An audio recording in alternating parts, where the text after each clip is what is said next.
When three little words echoed across Glastonbury's main stage, nobody expected them to trigger a constitutional crisis.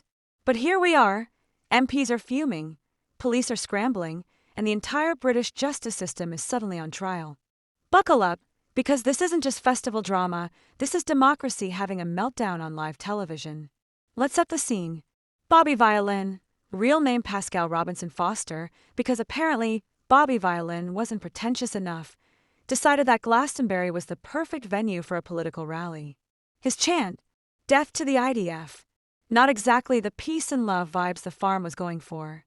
And just to make things extra spicy, the BBC broadcast it live and unedited. Nothing says public service broadcasting like inadvertently platforming calls for violence. Within hours, the political establishment went absolutely bonkers. Shadow Secretary Chris Philp demanded arrest and prosecution. His message was clear: act now, or admit there are two tiers of justice in Britain. Richard Tice from Reform UK didn't miss his chance, either. He compared the situation to Lucy Connelly, the woman who got 31 months in prison for a social media post after the Southport attacks.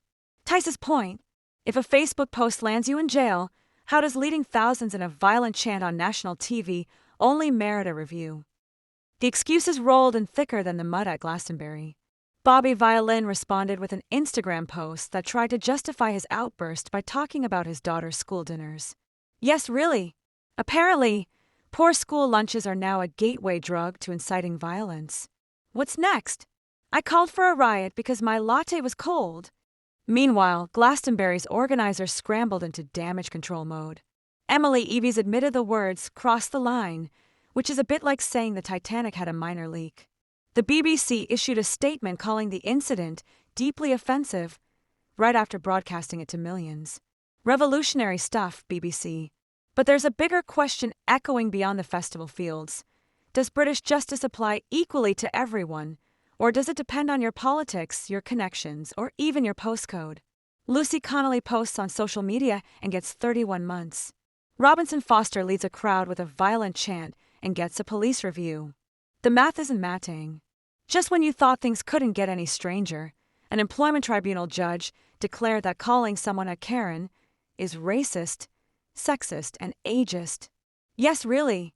In the case of 74-year-old Sylvia Constance versus Mencap, Karen became grounds for a discrimination claim. So let's get this straight. You can chant for military deaths on TV and get a slap on the wrist, but call someone a Karen and you're a triple threat. Here's the uncomfortable truth. We're watching the British justice system tie itself in knots in real time. One rule for some, different rules for others, and apparently no rules at all for calling people names.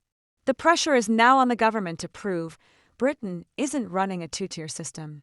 Because if Bobby Violin walks while Lucy Connelly sits in prison, that's not justice. That's just performance art. So what do you think? Is this proof of two-tier justice? Or are we just comparing apples and oranges? One thing's for sure.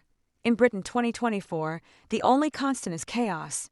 Stay tuned. This story is far from over.